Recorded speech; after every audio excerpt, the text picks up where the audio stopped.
What's up, everybody? Welcome back to another Rocket Fuel episode. Today, we're going to be talking about a topic that I get to bring up very often with startups on the show, off the show. It's discussed very widely and often debated on how you approach it, which is how do you assemble the dream team? Hires and your first couple employees, never mind your longer term strategy around hiring, is so critical to a startup because it can completely change the direction of how things go. So today to talk about this topic, we're going to be talking through the foundation, hiring process, balancing of hiring options, onboarding and retention, all those different things. And so I wanted to bring on an expert that's been through a bunch of this herself. So I brought on Farial. Farial, why don't you introduce yourself and talk a little bit about why you're an expert on today's topic? Yeah, for sure. And thank you so much for having me on this. And this is probably one of our favorite topics as well to cover. So I'm Farial, founder and CEO of HRXconnect. I've been working, started my startup about like 2 years ago. What makes me an expert in this is I've been doing this for probably 10 and plus years, currently doing it for my own startup, doing it for other startups and founders that we are working with. And to your point, Mike, it's absolutely critical, especially in the early days and like stages, who you pick and choose and make a part of your team. So, most teams start either through some framework of different ways people meet their founders or Right. amongst friends. So that first or second hire where you actually have to find someone outside of that friend circle or the original founding circle is very tough. So maybe let's just start with that as the foundation, which are when you are trying to add these first couple members to your team. What are some of the qualities founders should be looking for in their first hires? And Right. I emphasize first hires because I think there's like some different skill sets that they should be looking for. Absolutely. And, what are some things you've seen to be successful? Absolutely. And I love that. And I love how you pinpointed that there's definitely different skill sets depending on what stage you are at within your organization. If you have a co-founder, that's great. The functions are already divided. And if there's three co-founders, even better. Within that, and having said that, it's a very, very critical if there are other co-founders or other stakeholders involved, everybody's role needs to be defined before you start adding additional people. Why I say that is oftentimes we associate ourselves with like a certain title, like I am the CEO and you are the COO and you are the CFO. Is everybody actually fulfilling the duties of those functions as well? It's not just about we're excited, we're like a group of people and this is an amazing product and idea that we have. And funny enough, we're part of like, those sad stories as well, where we see a phenomenal product but because of misalignment that was never discussed when it should have been done when the founding group got together of doing it, everybody became a CEO.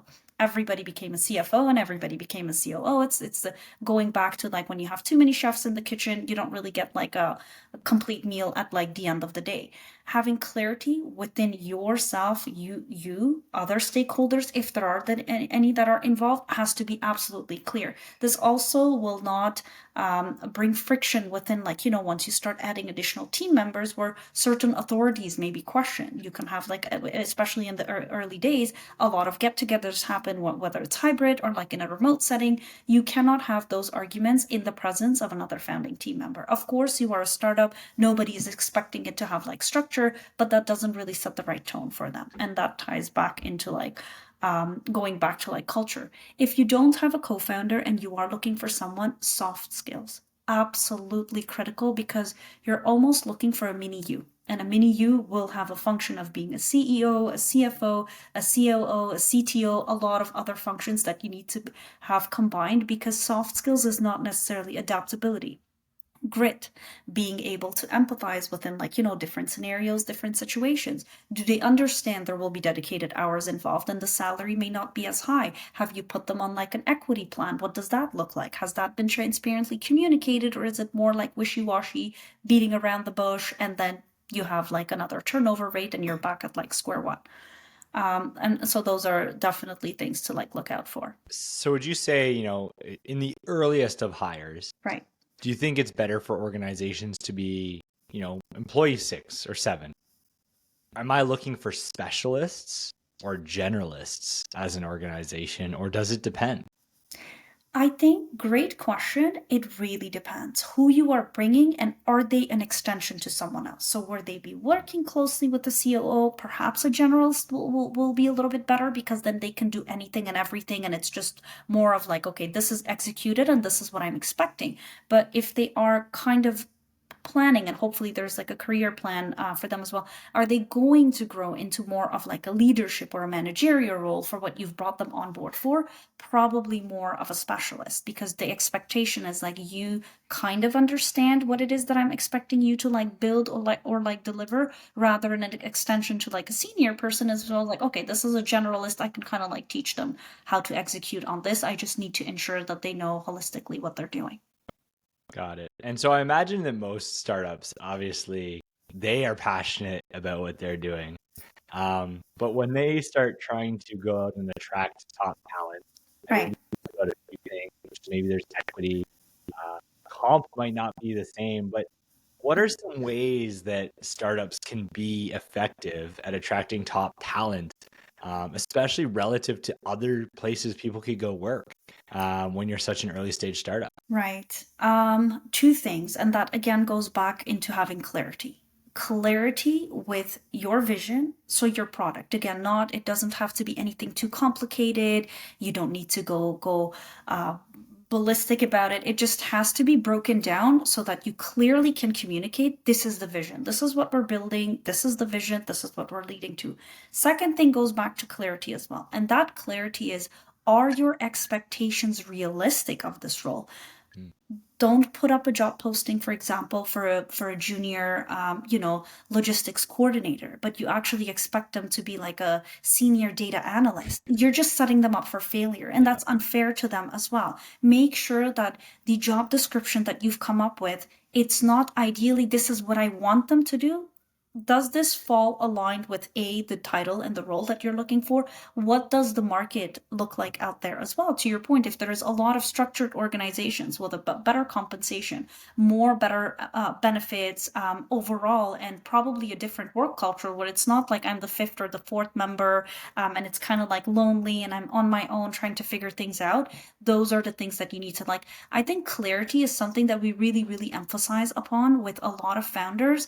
And funny enough, we still have to steer them away from the notion you don't need an Uber person as your fifth or third person. You really don't, because they are used to that Uber structure. They're used to that Shopify structure. You don't have that. Your vision may be to be the next Uber.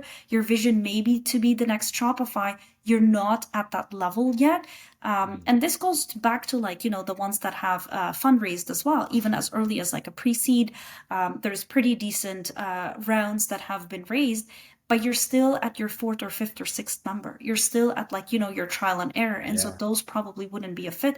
But we have founders that still go ahead with it and have a turnover and come back and they're like, so about that role, let's revisit and maybe like, try your approach. So don't let ego get in the way of like your business. So Adapt with what's is needed. that to say that like trying to hire people that are used to working in very large corporate structures that maybe are that higher salary clip that are a little bit of like the title that you're trying to hire for aspiration might not necessarily be the first best fit for early stage? Absolutely not. And I would say literally up until you're number 15. And we've made it kind of like a benchmark being within our own industry, of like, HRXconnect, and prior to this working with other like founders, on like a full-time basis. Up to 15, almost everybody is still a critical founding team member, is what we call them. Thereafter, if there is more maturity, there's more growth, there's more revenue, there's a little bit of like wiggle room where you can play around with it, but definitely stay away from that because they are used to a corporate attitude and they will not necessarily bring in the skill sets that you're looking for, because there is a hierarchy. There is a supervisor, then there is a manager, then there's a director, then there's a VP. Whereas over here, it's flat. It's the CEO, and I have access to the CEO. I just knock on the door. We're just grabbing coffee together. We were playing bowling, for example, over pizza and beer. So the structure is already different, and that's where you have to kind of like shift yourself towards it. Got it. And I mean, part of that is the style of person. It doesn't necessarily mean that the person from a Microsoft or a Shopify won't be the right fit, but you have to understand what type of environment they're used to Right. working in, which I guess does that lend itself to common red flags that maybe you see when people are trying to hire or interview for initial candidates in these early stages? Common red flags that we see in like candidates within like early, yes, and we normally tell them with the founders in particular or the hiring managers that are doing the hiring, make them feel comfortable. If you're going to intimidate them, and you probably don't, there's a little bit of coaching aspect that goes into it as well. And you would be surprised to know that sometimes people still ask certain things that by law you're not supposed to ask. And it's like, oh, we just asked them about this topic, and we're like, oh, we just had that conversation, right? But well, it was very natural. And it's like, you still don't do that because you could actually have let go of like a really good candidate because they did not feel comfortable. They were intimidated. They felt very pressured. And the Glassdoor reviews thereafter sometimes are not pleasant. And now you're stuck with a Glassdoor review and you're already fairly new within. So brand building also becomes part of that establishment as well. Got it. And I guess maybe this ties in, but does that, in this early stage of when you're hiring, obviously it's very important for organizations to be thinking about diversity and inclusion as an organization. Do Absolutely. you see that as like a tougher balancing act in these early stages as you start to talk about the things you're looking for? And I think what triggered me is when you said you're looking for a mini you. And oftentimes when people look for a mini you, that Yes. actually goes against the grain of diversity. And Yeah. so where Yeah. does this fit in? Is it maybe early that you're like, hey, we do need to think about this, but it's too soon? What are your thoughts on that? I love that you ask that. So just going back to like clarifying the concept of like a mini you, it's the function of a mini you. So you're looking for like a mini you that is kind of a multitasker, hopefully pays attention to detail, kind of understands numbers, kind of understands the functions of like growth from a CEO's perspective, also knows operations. And early stage founders in particular, it's very tough. And so we tell them do not, and going back to actually what you covered earlier as well is referrals. Don't just hire because it was a referral. Actually go through with that entire interview process because now you could actually be stuck with someone that came through as a referral just because you guys had a really good casual conversation over coffee. We try to educate them over the fact of try to stay away as much as you possibly can through best practices from political agendas. Promote on the basis of quality and the contributions that they've made, not on the basis of veterancy, not on the basis of like, well, person A came through person B and now we have an obligation. And all of this ties back into the onboarding process. And funny enough, we do this with our organization every single time. No one is necessarily promoted on the basis of veterancy. It's the contributions that you make towards the organization. Sometimes you bring in phenomenal talent that actually ends up doing a lot more in the first 3 months than someone that you've had in a very similar role over like the last year. So what is fair to you to promote the person that you brought in for like the last 33 months and they just passed their probation period, or the person that's been around, and rather try to like give them feedback. Another really like I would say unusual concept that we throw in as well. Oftentimes founders stay away from previous founders. And Oh, they're like, oh my God, this is like, in direct competition. I mean, they did something pretty similar. How can we work with like a founder? I mean, that's just like, they're just gonna come in and hijack our idea and probably leave. Have that conversation. Um, my head of like creative was a founder herself. oh, I love her. I call her my left hand, my right hand, and I'm like, if I had any more hands, you probably would be. I feel like I wouldn't be able to like survive without her. They get it because they've been in that position before. They understand it. And again, mm, going back to the concept of like gut feeling, but don't just reject a resume based on like they may have 9 out of 10 things that you're looking for. The other thing is the founder. Have that conversation. And then there's legal mechanisms that you can easily put in place as well. But that's going back to the concept of like that could very well be a mini you. Bear in mind, going back to your diversity, equity, and inclusion, we never encourage to sacrifice talent over the concept of like, well, we need that really fancy band mm. not. That's probably not going to help you grow your organization. But if you have clarity in terms of what growth is going to look like, are you staying local? Are you going global?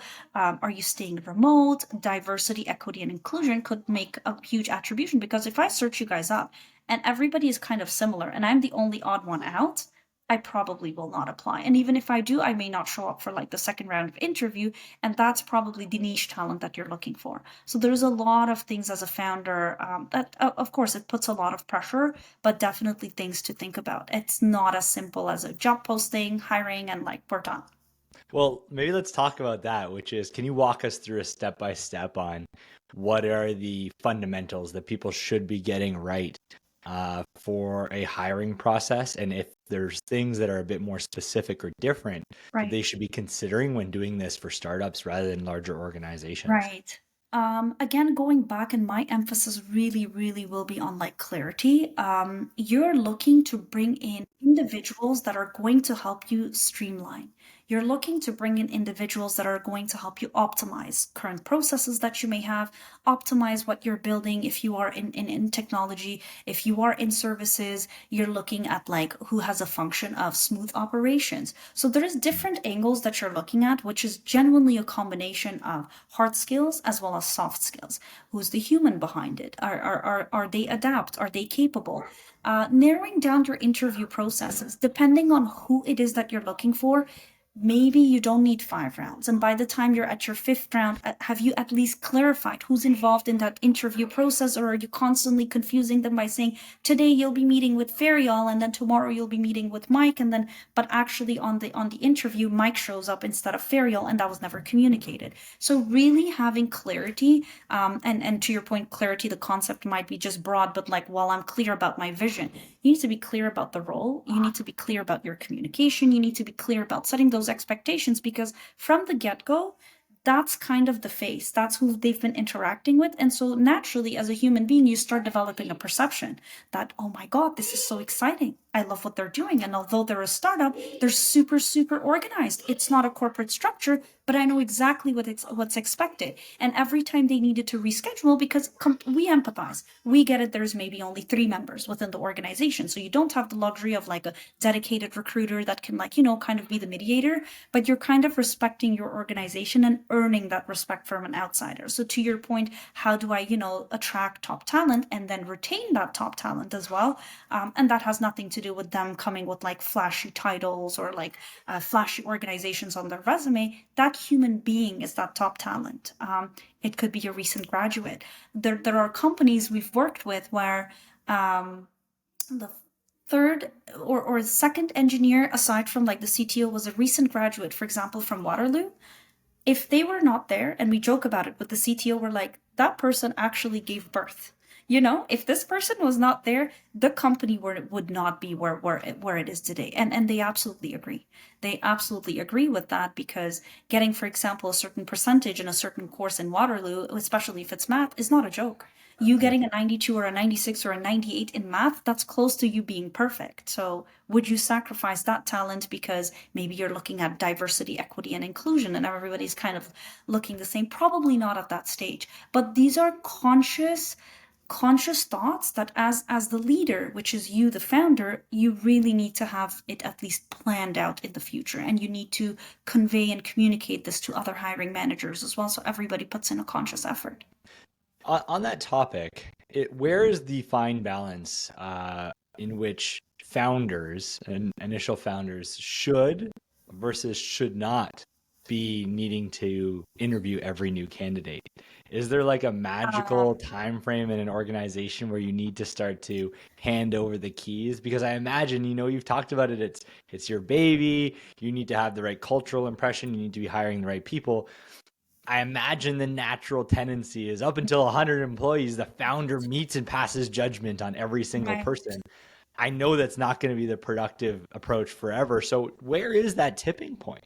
I really love all the questions that you're asking, and I love they're tying all back together because these are literally the hot topics that we, especially when we work on like a fractional model and we're helping you build that infrastructure for you, is you don't need to be involved, and it's a little bit harder, I would say, to pinpoint a number per se, but I would say up until you have full confidence in your founding team members, because now you've kind of established what are my values? What do we stand for as an organization? You've also coached the hiring managers enough where you have enough confidence in them that, you know what, I'm giving you autonomy, because that's also giving them accountability. You're also kind of like, growing them and nurturing them to become leaders, because as a CEO, you're supposed to be working on value add work and not constantly get stuck into like, day to day activities, including hiring.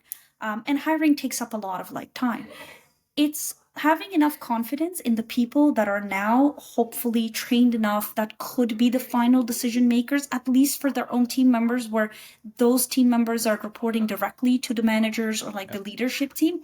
However, if it's roles that are going to be working with you closely and directly, absolutely, you have to be involved. But I think it's a transition plan that needs to be put in place where you maybe as the founder may not necessarily have that skill where you're like, because again, it's a baby, it's very sacred to you. So do I trust? You have to let people earn that trust as well. At one point you need to be able to kind of like give them, which are like, could be your other C-level executives, your other directors, give them that level of autonomy as well, that like, what, I've been given, like, I've earned enough trust where I am able to make decisions as to who I am going to be bringing in to my team. So hopefully there is a transition plan play into that. But for any roles that you as a founder will be working with directly, we always encourage them to be involved in every interview round all the way up until the end, because that just saves you time from like a turnover. It's the human that you will be working with, so you definitely need to have like a say with it.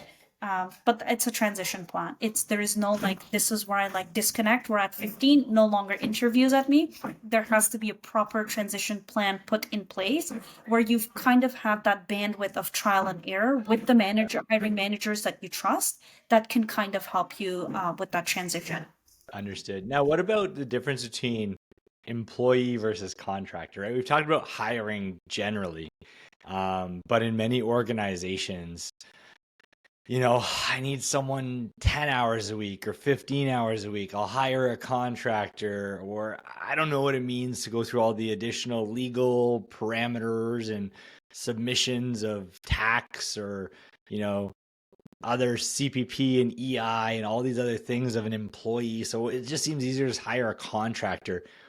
Is there a way that companies should think about which one and when as they start to grow?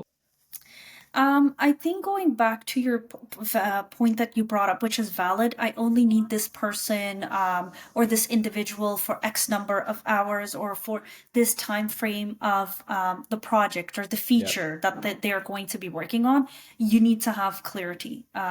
Sometimes it's tough. Maybe you can start off with like, a part-time independent contractor, and if you feel like the bandwidth is increasing, have these open communications from the get-go that maybe you will transition into part-time because this is our first time. We don't necessarily know what the scope of work looks like. We think we may need you for like 10 hours, but sometimes they actually end up working 30 hours. Not necessarily that they don't know what they're doing. You thought of it in like a certain aspect, but because they are the specialist that you considered for this role, the required hours are a lot more. So it might So be happy. fluid, actually, is what you're saying. Sorry.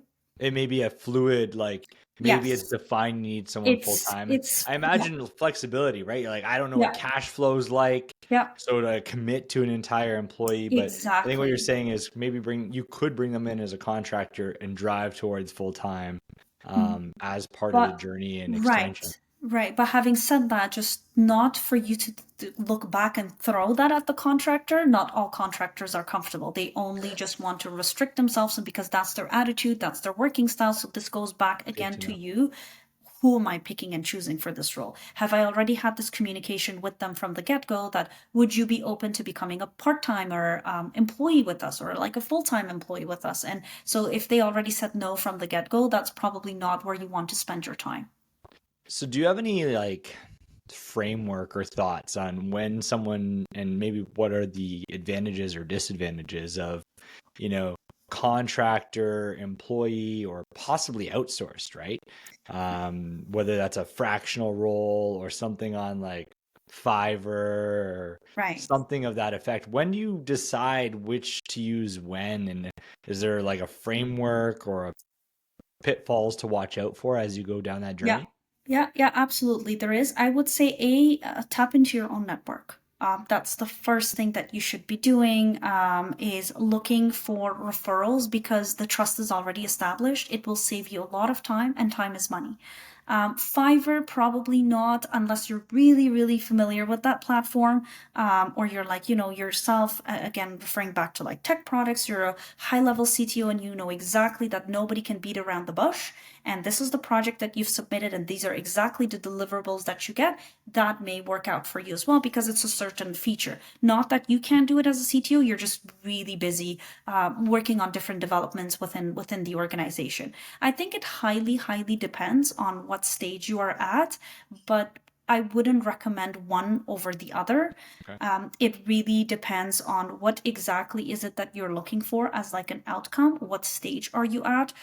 Again, are they an extension to somebody else, or are they going to be fulfilling a role that you've never really played around with before? Maybe go with something that's a little bit more fluid. Outsourcing, again, that concept. Do you trust it? Is it an agency? Is it a fractional partner? Sometimes that fractional partner can actually save you a lot of time. So going with expertise, depending on, is it a product that you need to have ready because 10 clients are really desperately waiting for it? Tap into a more mature resource. So what I'm You hearing is a little bit around like the desired outcomes. If the desired outcomes are Yes. very clear Yes. and the work that needs to be done is very Yeah. clear and you could tie Yeah. a bow around it and it's a Yeah. defined period of time, Yeah. maybe you could outsource it. Maybe it's something that has a defined role, but it's fluid. You don't know if it's a full-time role yet. That might be a contractor type Right. concept. And then when you're like, no, this is a pivotal role for this organization, we Exactly. need this and we need the best talent we can possibly Yeah. do. Focus on hiring an employee. And Yeah. there's probably a mix of all three as you start to build out because there's like Absolutely. throttling, right, across Yeah. all these different levers. Yeah. The one recommendation that we have is don't fall in love with the candidates that you interview and don't tie yourself into commitments. And so with employees in particular, well, after you pass like, a certain time frame, whether you're operating locally or outside of that, there are certain like legal obligations that you will be abided by as well, and that will cost your budget a pretty good amount of like money. So you have to be extremely careful with like, your monetary resources as well. Understandable. So maybe it's worth now actually talking about that, which is it sounds like where you've got the frameworks to bring the right people in. How do you keep them? And so what, as a startup, I think we talked about it earlier, maybe Right. not even the show. I think it might have even been before, but you know, when you onboard in a startup, it Yeah. is less than structured. And so what is the best way to, onboard a new employee and retain them in this company where everything's sort of being figured out? You're sort of building the plane or the boat as you're Right. sailing or flying a little bit. Right. And again, beautiful, well said, is onboarding is one piece. How do I retain this talent now is like another component to that. Hopefully, there is enough clarity about the role that you've brought them on board, and we encourage. Oftentimes, we don't see it. It's just not something that's spoken about. That job description needs to be tied to the agreement that they signed because it's something for both parties, as the founder and as the employee that's now onboarded, to fall back on. That, okay, these are my roles and responsibilities, these are my expectations. Your goal is not to fry them. Your goal is to set them up for success, not to ask certain questions. Is this done? Is this done? Why are you not doing this? These kind of like set up clear expectations for both parties, and you're helping them set up for success. Pulse checks. It does not have to be something structured. Again, you don't necessarily need like the luxury of like HR. At least check in with them, especially in the first week. They might be shy, they might be intimidated, they maybe their personality is just not to seek out and ask help. Especially with developers, we find that oftentimes they just keep to themselves up until Mhm. you go up to them and you're like, oh well, if this function wasn't really working out, we just didn't really think of like asking anyone within the organization. So your job as a founder has a lot of pressure, not just from like building the service or the product that you're working on, but also building that team now. Ideally, having a dream and a vision is one thing. Executing on that, implementing on that, and like day in and out, what do those functions look like is another like beast and ball game altogether. Just ensuring they have clarity. Do you know what you're working on? Is everything clear to you? Do you have any other questions? Pulse checks, again, it does not have to be in like a corporate way, maybe once a month. In particular, in the first 3 months, we do recommend having frequent pulse checks just to ensure that are they building the right? You cannot just assume I had an interview, they have the technical skill sets that I'm looking for, or they have the soft skills and they are the best customer success manager that I think that I've hired. You need to shadow them for a little bit. You really are going to invest your time unless you have somebody else that's capable of like doing it, but you really need to make sure that you set them up for success because your goal is to succeed. Their goal is to help you succeed, but it takes two hands to clap harder than one. What I'm almost hearing is similar to how a startup is, getting feedback loops from Yes, their customer in exactly. Your desire of MVP. finding product market fit. You need Right. feedback loops with your employees to find Absolutely. employee company fit in the same way. And so Absolutely. constantly checking in and iterating and evolving where you may equally need to flex how you're thinking about the role a little bit or how you're thinking about what your company culture is and evolve it Right. based on that real-time feedback as you grow. And to your point, something that we touched based upon earlier as well, this then again ties back into culture, the values that I stand for as an organization, but that sense of belonging. Somebody actually cares about me. This is amazing. We're only four people and like they want to know how I'm doing. They want to know like if my role is working out. They want like they're kind of like seeking for my and that kind of creates that sense of belonging that I am a part of your vision now. I want to work. I want to grind. I want to like, I am available for whatever it is that you need. So there is a component of like psychology. Not everything can be replaced with platforms and like an email and like I've given you these 15 tasks, they need to be delivered. HR has a lot of psychology behind it as well. Totally agreed. So maybe on that, are there common pitfalls in retention of these new hires that you see or things that should be avoided? I think aside from compensation, oftentimes again the notion is, but they have an amazing. We just raised, and the ones that have at least raised and Yeah. are not bootstrapped. They have an amazing compensation package and like benefits package. We even threw in like equity, but aren't those things that other organizations equally can offer as well? What sets you apart is the relationship that you built with them. Do they feel comfortable? Do they feel like they have a career growth, or have you told them kind of you're going to stay a junior developer forever? Were they comfortable with that throughout like the interview processes? Have you made promises that you think you're not capable of like keeping? Are they now then communicated? Because pivoting happens all the time. You start off with one product and then all of a sudden the demand is for the product that you never really cared about. That was like secondary, but then everybody is like, "Oh, do you guys have this feature? Do you have this feature?" And then that main developer that you brought on board for was really excited about the main feature, but now you're asking them to like work on this. Communication is extremely critical, especially in the beginning. That really will lead to your retention rate because you're very clear, you're extremely transparent, you can be all over the place from an organizational perspective. We empathize with that. Again, the luxury of you having certain people in certain functions, that's lacking. How can you keep it organized is literally through communication. Create maybe different chat channels, ensure that that email is sent out to everybody so before they start their shift the next morning they have clarity, because you didn't have time to have like a meeting. At least it is documented and it's now communicated to them, and so everybody has clarity as to where you're standing. Makes sense. Pharaoh, we've covered a ton. And I think there's a lot of great insights here that startups should be thinking about. And there's so much importance on the time and energy you put in to these early hires and how you need to think about them differently and how you need to nurture it the same way you're nurturing your product as a company. You almost have two products that you're doing simultaneous, So your internal and external self as an organization. Do you feel like there's anything that we've talked about today but haven't covered that people that are trying to figure out, how to assemble that dream team, that they're not sure where to start or are challenged? Is there anything else that you would offer as advice and where or how could they possibly get more information or help from you? Absolutely. Final takeaways that I would give to every founder, and going back to something that we covered a little earlier, is that you are looking for a mini you. Those are your expectations.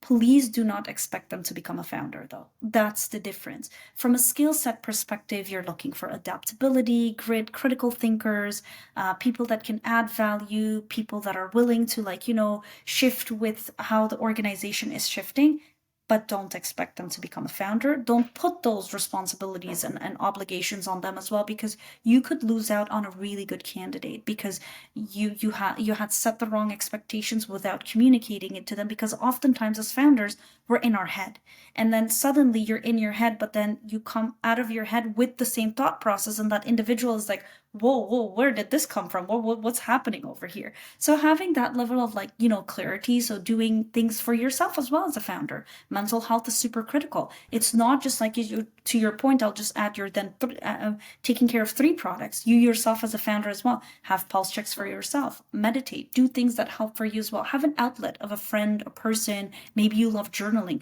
Ensure that all of that is released as well, because there's a lot of tension, aside from the monetary pressure that we are facing, and dealing with, especially if you're bootstrapped in today's economy. You need to have check-ins with yourself as well.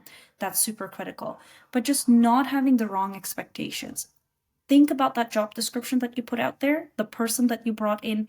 Are you being fair and are you being realistic? Because there's a lot of pressure onto you as a founder, but remind yourself you are the founder. Although you may be paying them as like an employee or an independent contractor, or there's a lucrative equity that you have provided to them, they're still not the founder at the end of the day. So I know Amazing. it just makes your life a little bit tougher as a founder, but it is your dream, and your vision to build that company. Amazing advice. 3 products, making sure you're building with continuous iteration on the product you're trying to bring to market, the product of your company internally and what you're trying to create, and the product of you, making sure that you remain healthy Absolutely. and stay focused on continuing to focus on your own energy levels and your own mental health. Great advice, Farial. Thank you so much for joining us and talking about this very big, juicy topic. I know so many startups are going to want to listen to this because assembling a dream team and hiring those first couple employees can be so critical to your success. And a lot of it is figuring out where to start and how to do it right.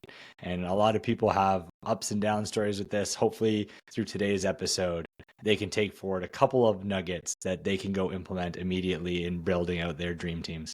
Thank you so much again, Absolutely. Farial. Thank you for having us, Mike. It was a pleasure.